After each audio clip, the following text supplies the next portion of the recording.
राधा स्वामी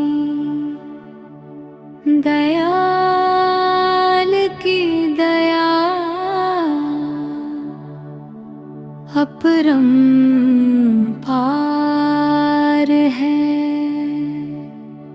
उनकी कृपा के बिना जी इस संसार के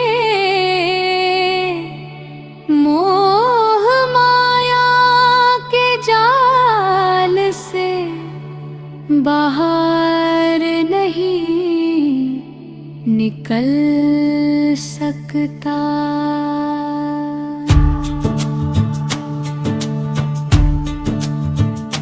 संतमत का मूल संदेश यही है कि मनुष्य अपने वास्तविक स्वरूप को पहचाने और अपने निज धाम की ओर लौटने का प्रयत्न करे।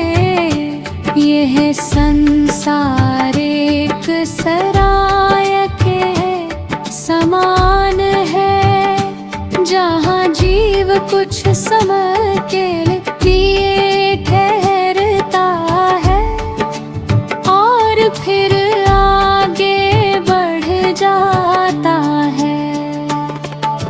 परंतु अज्ञान के कारण मनुष्य से ही अपना स्थायी घर समझ देता है। संत महापुरुष बार बार समझाते हैं कि यह मानव जन्म अत्यंत दुर्लभ है। अनेक योनियों में भटकने के बाद जीव को मनुष्य शरीर प्राप्त होता है।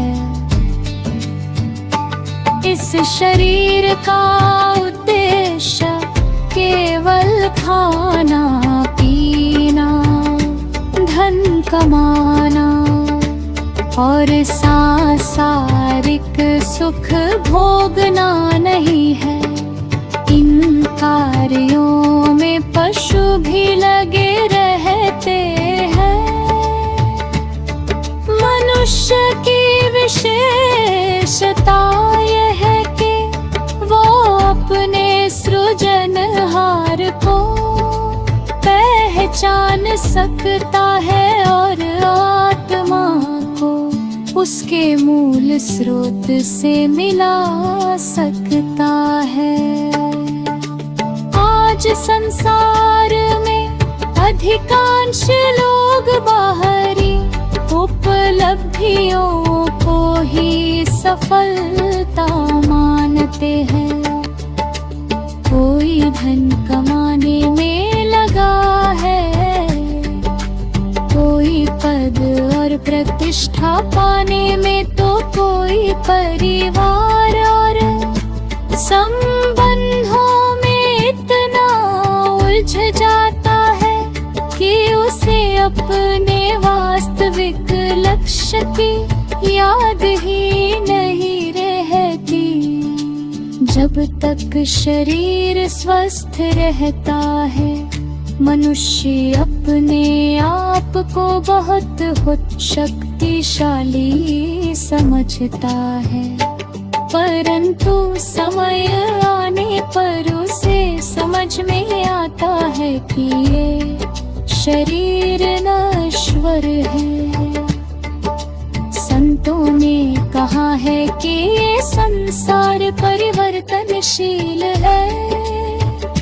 यहाँ जो भी दिखाई देता है वह एक दिन नष्ट हो जाएगा। शरीर, धन, मकान, रिश्ते, पद और सम्मान सब यही रह जाएंगे। आत्मा अकेली आई थी और अकेली ही जाएगी। इसलिए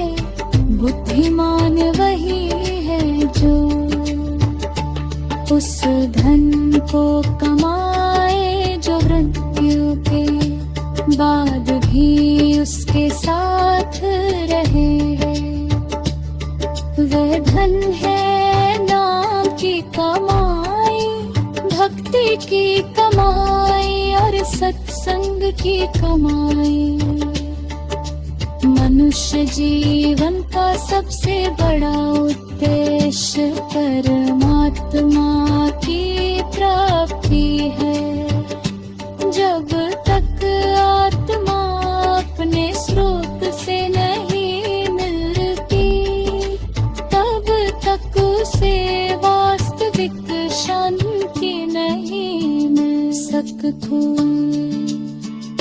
संसार के सुख क्षणिक है, एक इच्छा पूरी होती है तो दूसरी उत्पन्न हो जाती है। मन कभी संतुष्ट नहीं होता। संतों ने मन की तुलना ऐसे बंदर से की है जो एक डाल से दूसरी डाल पर कूदता रहता है। इसलिए मन को वश में करना आवश्यक है। मन को वश में करने का सबसे श्रेष्ठ उपाय सतगुरु की शरण और नाम सुमिरन है। जब जीव प्रेम पूर्वक अभ्यास करता है तो धीरे धीरे मन शांत होने लगता है। संसार की वस्तु पहले जितनी आकर्षक नहीं लगती और आत्मा भीतर की ओर मुड़ने लगती है। सत्संग का महत्व भी बहुत अधिक है। सत्संग का अर्थ केवल सभा में बैठना नहीं, बल्कि सत्य की संगति करना है।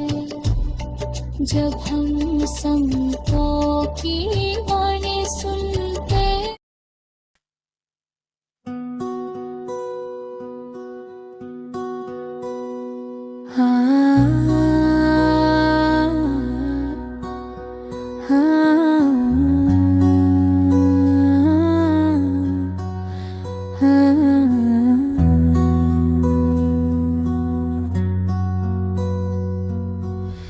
राधा स्वामी दयाल की असीम दया और कृपा के बिना जीव का कल्याण संभव नहीं है। इस संसार में अनगिनत जीव जन्म और मृत्यु के चक्र में घूम रहे हैं। कोई धन के पीछे भाग रहा है, कोई मान सम्मान के पीछे, कोई परिवार के मोह में बंधा हार।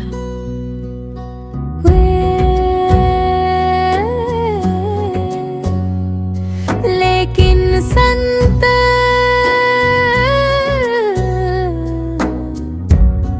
महापुरुष बताते हैं कि जब तक जीव को पूर्ण सतगुरु की शरण नहीं मिलती, तब तक उसकी वास्तविक आध्यात्मिक यात्रा प्रारंभ नहीं होती। सद्गुरु केवल एक शिक्षक नहीं होते, बल्कि वे जीव को अंधकार से प्रकाश की ओर ले जाने वाले मार्गदर्शक होते हैं। संसार का ज्ञान हमें बाहरी वस्तुओं की जानकारी देता है, लेकिन सद्गुरु आत्मा का ज्ञान देते हैं। वे बताते हैं कि हम केवल ये शरीर नहीं है, बल्कि हम एक चेतन आत्मा है जो परमात्मा का अंश है। मनुष्य जीवन में अनेक कठिनाइयां आती है, कभी सुख मिलता है, कभी दुख, कभी सफलता मिलती है, कभी असफलता। इन परिस्थितियों में मनुष्य अक्सर निराश हो जाता है, लेकिन जो सतगुरु की शरण में रहता है उसे विश्वास होता है कि हर परिस्थिति परमात्मा की इच्छा से आती है और उसमें भी कोई ना कोई भलाई भी छिपी होती है। संतों ने कहा है कि सतगुरु का मिलना अत्यंत दुर्लभ है। संसार में बहुत से लोग धार्मिक उपदेश देते हैं, लेकिन पूर्ण सतगुरु वही है जो स्वयं उस मार्ग पर चल चुके हो और आत्मा को परमात्मा तक पहुंचाने की शक्ति रखते हो। वे केवल शब्दों का ज्ञान नहीं देते, बल्कि जीव को आत्मिक अनुभव की दिशा में आगे बढ़ाते हैं। जब कोई जीव सच्चे हृदय से सतगुरु की शरण ग्रहण करता है, तब उसके जीवन में परिवर्तन आने लगता है, उसके विचार शुद्ध होने लगते हैं, उसका व्यवहार मधुर होने लगता है और उसके भीतर दया तथा प्रेम का विकास होने लगता है। धीरे धीरे वह संसार को एक अलग दृष्टि से देखने लगता है। सतगुरु की सबसे बड़ी शिक्षा यह है कि मनुष्य को अपने भीतर झांकना चाहिए। हम अक्सर दूसरों की कमियां देखते हैं, लेकिन अपनी कमियों को नहीं देखते। सतगुरु हमें आत्मनिरीक्षण करना सिखाते हैं। वे बताते हैं कि वास्तविक सुधार बाहर नहीं, भीतर से प्रारंभ होता है। सतगुरु की वाणी में विशेष शक्ति होती है। जब श्रद्धा और प्रेम से उनकी वाणी सुनी जाती है, तो वह हृदय को स्पर्श करती है। वह मनुष्य के भीतर सोई हुई आत्मिक चेतना को जगाती है। इसलिए सत्संग का महत्व बहुत अधिक बताया गया है। संत महापुरुष रहे भी बताते हैं कि केवल सत्संग सुनना ही पर्याप्त नहीं है। जो बातें सत्संग में सुनाई जाती है, उन्हें जीवन में उतारना भी आवश्यक है। यदि कोई व्यक्ति प्रतिदिन सत्संग सुने, लेकिन अपने व्यवहार में परिवर्तन न लाए, तो उसे वास्तविक लाभ नहीं मिल सकता। सतगुरु की शरण का अर्थ केवल उनके सामने बैठना नहीं है। शरण का वास्तविक अर्थ है उनकी आज्ञा का पालन करना, उनके बताए मार्ग पर चलना और उनके प्रति प्रेम तथा विश्वास बनाए रखना। जब जीव ऐसा करता है तो उसका आध्यात्मिक विकास होने लगता है। संतों ने कहा है कि विश्वास आध्यात्मिक जीवन की नींव है। जिस प्रकार एक बच्चा अपने माता पिता पर विश्वास करता है, उसी प्रकार शिष्य को अपने सद्गुरु पर विश्वास रखना चाहिए। यह विश्वास कठिन परिस्थितियों में भी उसे स्थिर बनाए रखता है। संसार में मनुष्य अनेक प्रकार के भय से घिरा रहता है। भविष्य का भय, बीमारी का भय, असफलता का भय और मृत्यु का भय। लेकिन सद्गुरु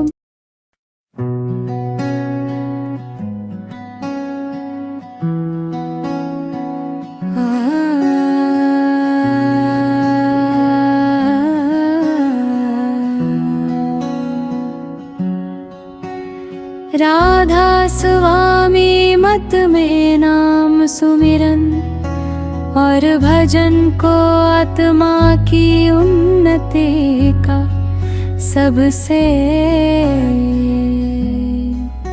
महत्वपूर्ण साधन माना गया है। संत महापुरुष बताते हैं कि मनुष्य जीवन का वास्तविक उद्देश्य अपने निज घर, अपने मूल स्रोत परमात्मा तक पहुँचना है। इस यात्रा में नाम सुमिरन और भजन जीव के सबसे बड़े सहायक हैं। यह संसार निरंतर परिवर्तनशील है। यहाँ जो कुछ भी दिखाई देता है वह नश्वर है। शरीर नश्वर है, धन नश्वर है, रिश्ते भी समय के साथ बदल जाते हैं। केवल आत्मा ही शाश्वत है। इसलिए बुद्धिमान व्यक्ति वही है जो नश्वर वस्तुओं के साथ साथ अपने शाश्वत कल्याण का भी ध्यान रखे।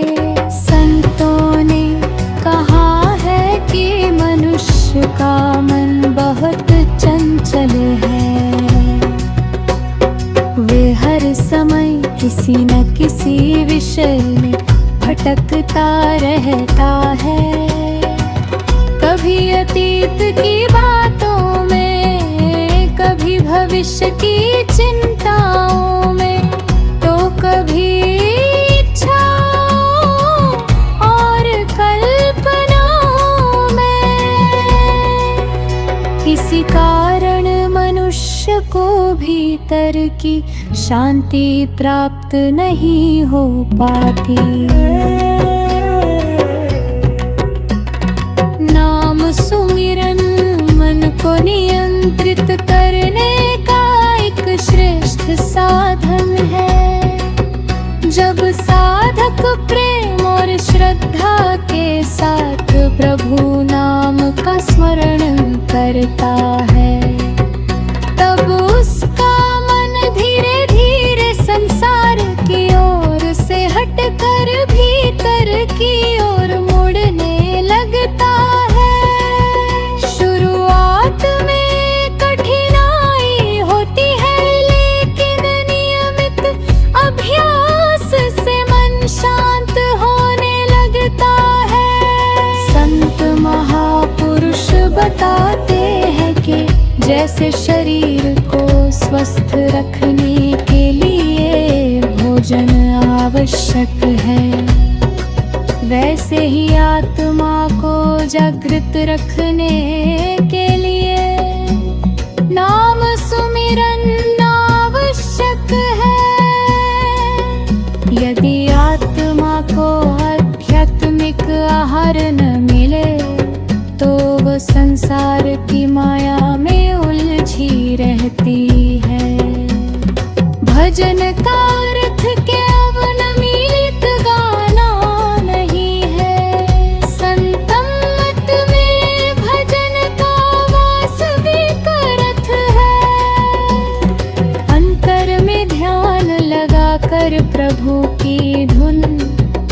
शब्द या नाम से जुड़ने का प्रयास करना। जब साधक नियमित अभ्यास करता है तब उसका मन धीरे धीरे स्थिर होने लगता है और उसे भीतर की शांति का अनुभव होने लगता है। संसार में अधिकांश लोग बाहरी सुखों की खोज में लगे रहते हैं। वे सोचते हैं कि अधिक धन, बड़ा घर या अधिक प्रतिष्ठा मिलने से उन्हें स्थायी सुख मिलेगा। लेकिन अनुभव बताता है कि संसार की कोई भी वस्तु मनुष्य को पूर्ण संतुष्टि नहीं दे सकती। कुछ समय के बाद मन फिर किसी नई इच्छा की ओर दौड़ पड़ता है। संतों ने समझाया है कि वास्तविक आनंद आत्मा के भीतर है। जब आत्मा अपने स्रोत के निकट पहुंचती है तब उसे वह शांति और सुख प्राप्त होता है जिसकी तलाश वो जन्मों से कर रही है।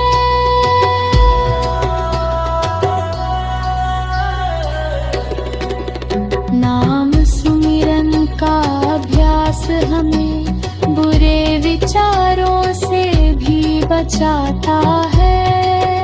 जब मन प्रभु स्मरण में लगा रहता है तब क्रोध, लोभ, मोह, अहंकार और ईर्ष्या जैसी प्रवृत्तियां कमजोर होने लगती है। धीरे धीरे व्यक्ति का स्वभाव मधुर और विनम्र बनता है। नियमित अभ्यास बहुत आवश्यक है। यदि कोई व्यक्ति एक दिन सुमिरन करे और के दिन छोड़ दे तो उसे अपेक्षित लाभ नहीं मिलेगा। जिस प्रकार किसान प्रतिदिन अपने खेत की देखभाल करता है उसी प्रकार साधक को भी नियमित रूप से भजन और सुमिरन बनना चाहिए।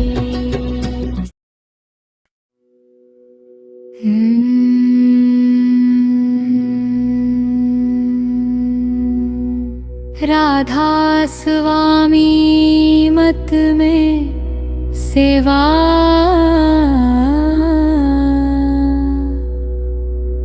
प्रेम और विनम्रता को आध्यात्मिक जीवन की नींव माना गया है।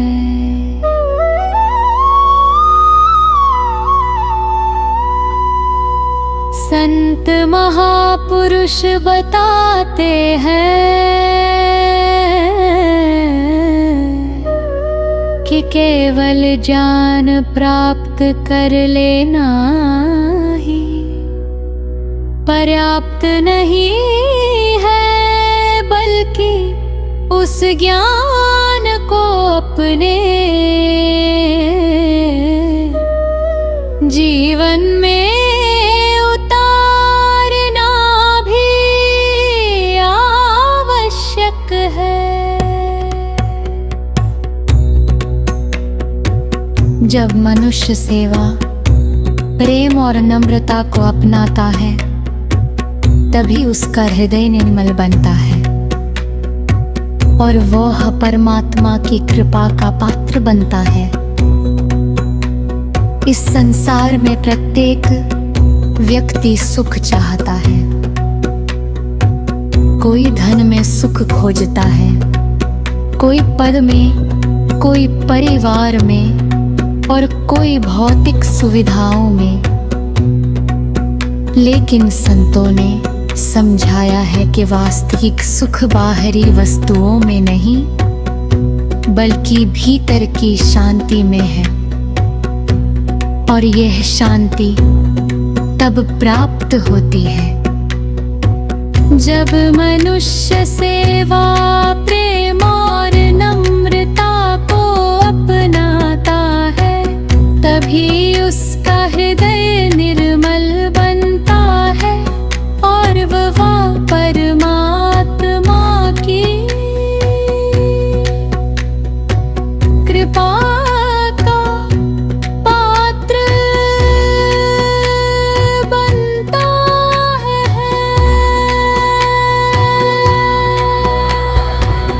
इस संसार में प्रत्येक व्यक्ति सुख चाहता है। कोई धन में सुख खोजता है, कोई पद में, कोई परिवार में और कोई भौतिक सुविधाओं में। लेकिन संतों ने समझाया है कि वास्तविक सुख बाहरी वस्तुओं में नहीं, बल्कि भीतर की शांति में है। और यह शांति तब प्राप्त होती है जब मनुष्य अपने स्वार्थ को कम करके दूसरों के कल्याण के बारे में सोचता है। सेवा का अर्थ केवल शारीरिक कार्य करना नहीं है। सेवा कई प्रकार की होती है। तन की सेवा, मन की सेवा, किसी दुखी व्यक्ति को सांत्वना देना भी सेवा है।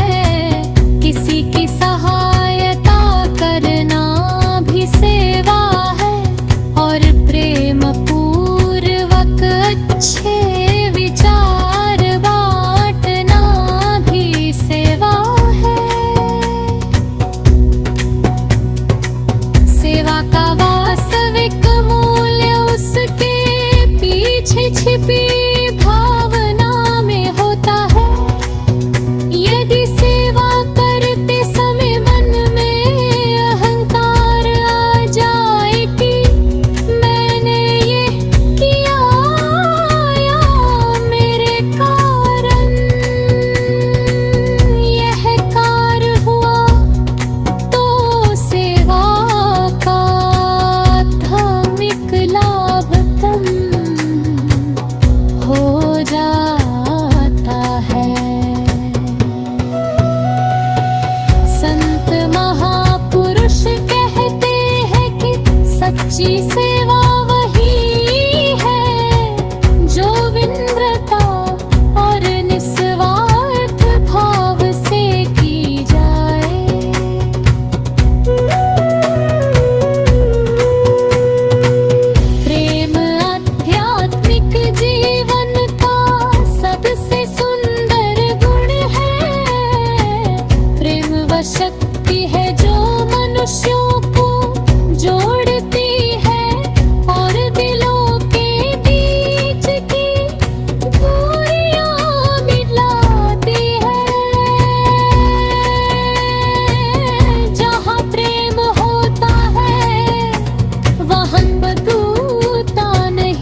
करना वास्तव में उस परम सत्ता की रचना से घृणा करना है।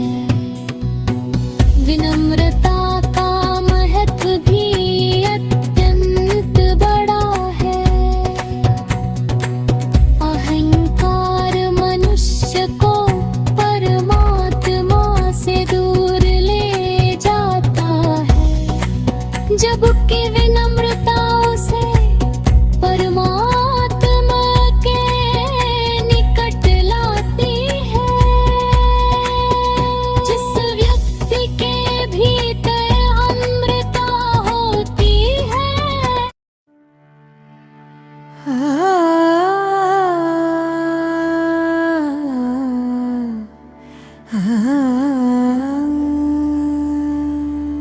राधा स्वामी मत का अंतिम और सर्वोच्च लक्ष्य आत्मा को उसके मूल स्रोत परम पिता परमात्मा से मिलाना है।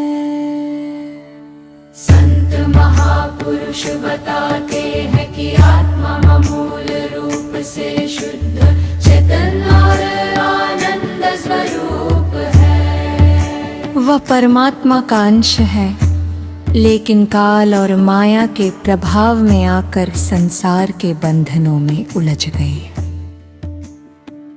इसी कारण उसे जन्म और मृत्यु के चक्र में भटकना पड़ता है।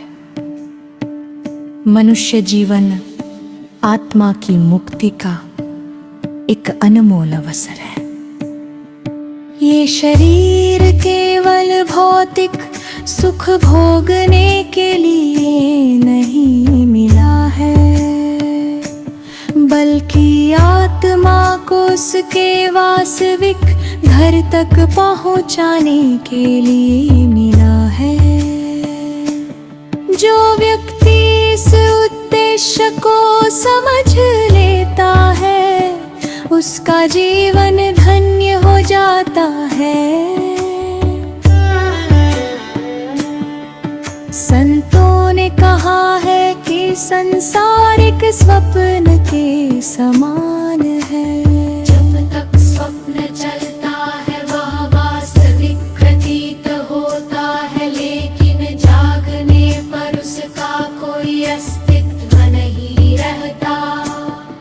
इसी प्रकार संसार की वस्तुएं भी कुछ समय के लिए आकर्षक लगती है, परंतु अंततः सब यही छूट जाता है। मनुष्य अक्सर सोचता है कि धन, परिवार और प्रतिष्ठा ही उसकी सबसे बड़ी संपत्ति है, लेकिन मृत्यु के समय इनमें से कोई भी उसके साथ नहीं जाता। केवल उसके कर्म, उसकी भक्ति और उसकी आध्यात्मिक कमाई ही उसके साथ रहती है। सतगुरु बार बार समझाते हैं कि जीवन बहुत छोटा है। जो समय बीत गया वो लौट कर नहीं आता, इसलिए प्रत्येक दिन को मूल्यवान समझकर आत्मिक उन्नति में लगाना चाहिए। जो व्यक्ति समय का सदुपयोग करता है वही जीवन की सच्ची सफलता प्राप्त करता है। आत्मा की मुक्ति का मार्ग प्रेम, भक्ति, सेवा और सुमिरन से होकर जाता है। जब साधक नियमित रूप से नाम सुमिरन करता है, सत्संग सुनता है और सेवा करता है, तब उसका मन धीरे धीरे संसार की आसक्तियों से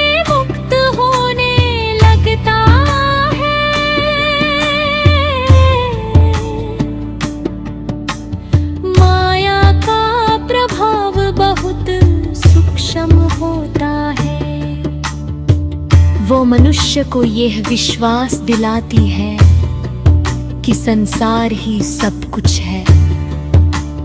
लेकिन संतों की वाणी सुनकर जीव को समझ में आता है कि ये संसार एक पड़ाव है, स्थायी निवास नहीं। हमारा वास्तविक घर परमात्मा के चरणों में है।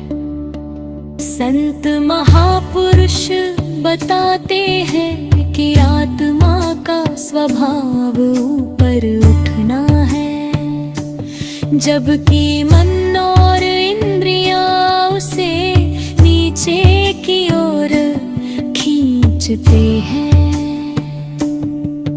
इसलिए आध्यात्मिक जीवन में संघर्ष स्वाभाविक है। जो व्यक्ति धैर्य और विश्वास के साथ अभ्यास करता रहता है, वह धीरे धीरे प्रगति करता है। हमें अपने जीवन में सदैव सकारात्मक दृष्टिकोण रखना चाहिए। कठिनाइयां आए तो उन्हें परमात्मा की इच्छा मात्र स्वीकार करना चाहिए। कई बार जो घटना हमें दुखद लगती है, वही भविष्य में हमारे लिए कल्याणकारी सिद्ध होती है। कृतज्ञता का भाव भी अत्यंत आवश्यक है। हमें यह नहीं सोचना चाहिए कि हमारे पास क्या नहीं है, बल्कि यह सोचना चाहिए कि परमात्मा ने हमें कितना कुछ दिया है। मानव शरीर साधने की शक्ति,